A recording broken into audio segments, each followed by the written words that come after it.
as we move through our up, down, inside out model, there's something that we have connected each one of these webinars with, and that is awareness.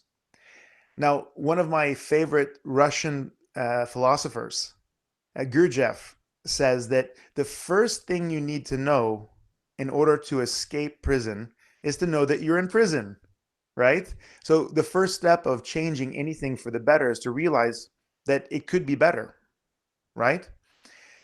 How conscious are we actually about the people that we let into our lives? Now, give me a hands up, because I can see all of you lovely people. Please give me a hand up if you have consciously chosen your friends. Very good. Have you consciously chosen the team that you work with every single day in order to achieve your major goals? And the next step is, have you consciously chosen your peer group? Right? Now, many of us may not know the difference between a friend, a team, and a peer group. And we're going to talk about that in its healthiest version right now. Okay. So many people say, well, my friends are the people I hang out with. Well, not really, because some of the people you hang out with are positive and some of them are not as positive, right? So if the people you're hanging out with drain you or encourage you to do things that aren't at the same frequency as your highest roles and ambition, are they actually your friend? No. Friends love and support you, or they should love and support you, shouldn't they? If they are not loving and supporting you, then you can't define them as friends. If they're people who just depend on you or just take from you, it's not that there shouldn't be a give and take, but if you find that the relationship is depleting you and never supporting you, that's actually not a friend. So I want us to first of all be conscious of who you hang out with every single day. Are there people that create a positive influence on you or not? Right? The next level of this is your team. Now, a team is different than your friends. Your friends you hang out with. Your team is somebody or a group of people that you cooperate with to achieve a specific goal. For example, world championship. For example, gold medal in the Olympics in volleyball. For example, a successful business. That is your team. Now, what is the difference between a team member and a friend? If you think about it, your team members generally are chosen because they have a specific set of skills that support your movement in a specific direction, right? But it's a direction really in the outside world. It's a direction in relationship to achieving a specific goal. Does it make sense? So if we're taking, for example, Petter Northug, who's a great Norwegian skier, he has a team of 20 people who help him become the best in the world in skiing. Now, all of these people have the same singular goal, which is for him to win the Olympics in skiing. Does that make sense? Not everybody's trying to ski, which means that there's not really competition in between those members. It's not like a group of lions fighting over scraps to see who's going to get the most scraps. You have a person who's waxing the skis so that Petter can win. You have a person who's making sure that the poles are stable so that Petter can win. You have a person who is making sure that the clothing that he has is appropriate for the weather so that he can win. You have a person who makes sure that he has enough calories and balances nutrition so that he can win, right? You have all of these different people who have different skills. Now, a peer group is completely different. A peer group is completely different. Now, we talk about what our highest goals and ambitions are, our highest self. This is the person that you aspire to be, that you're working towards. Does that make sense?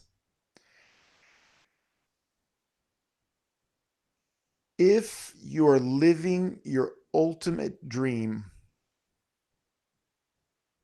and you have a state of clear mind, a heart that's completely open and filled with unconditional love, and a body that can respond, then you don't have to worry about your peer group because you don't have one. In this crazy world that we live in, where things in general are catch as catch can, basically, we very often don't have an opportunity to completely live out our highest goals and ambitions and our highest self every single day. We need a reminder about who that is so that we can attune ourselves to that space. Do you sometimes, and please raise your hand, do you ever find yourself doing something that's beneath your highest goals and ambitions? Right? And do we have behaviors that sometimes take us away from the way we really want to see ourselves and the way we really want to be? Yeah, we do, right? Everybody does. And that's the point, because if you had achieved that thing, then it's not your highest goal and ambition anymore. It's just beingness. And you basically, it's game over for you. This is a process of evolution, right? And as soon as you reach one peak, what do you generally see behind that again? The next peak, right? You just keep working on yourself and developing yourself. And that's why this world is so beautiful. Now, one thing that the people in your peer group have to have is an abundance of whatever you need to remind yourself about your highest self and your highest goals. So what does that mean? So I come into work, I'm just broke. I'm broken. I've been training too much. I'm working towards a competition, and I'm maybe losing weight, and I'm just not feeling fresh. And any of you that are competitors, you understand this state. You're just not feeling fresh. And I know that I have a big day in the clinic. I walk in, I didn't feed myself because I know that I can't afford the calories right now because I'm cutting weight and all this stuff. I'm living my highest goals and ambitions, but I also, in my highest goals and ambitions, am a very loving, attentive, present chiropractor.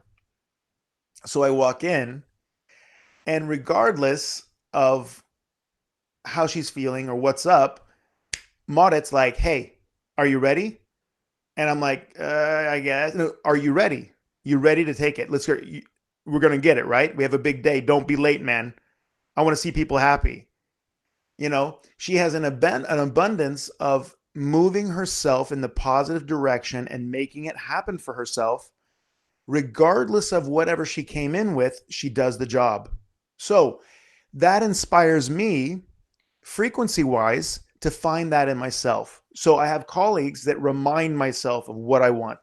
I look at Sieve, my wife. She doesn't go to work, guys. She goes to office joy. Right? So when she goes to office joy, do you think that that inspires me to find my open heart and love people regardless of how hungry I am? Yeah, it does. And because life is complicated, because life is multifaceted, we need people to remind us about who we want to be and what we want to be. Now, am I lucky that I have two people in the office every single day that help me remind myself of my highest goals and ambitions? Or is it a coincidence? What do you think? Coincidence? Raise your hands. Done on purpose? Raise the other hand. Right? I'm very fortunate. I'm a very fortunate person because I strive to be the highest version of myself and serve people at the highest possible level that I can. I'm also both lucky and fortunate enough to attract people who are at that same frequency. You know, and I don't want to get too esoteric with this, but it's a fact that like attracts like. If I'm a high frequency person, I'm going to not accept people that are low frequency. And I'm going to notice when I'm looking for my own evolution, I'm going to notice the people that sparkle. I'm going to notice the people that inspire me to be better. But first, I have to know who I am, what I want. What are the values? What is the frequency of vibration that I want to live at so that I can resonate with those people?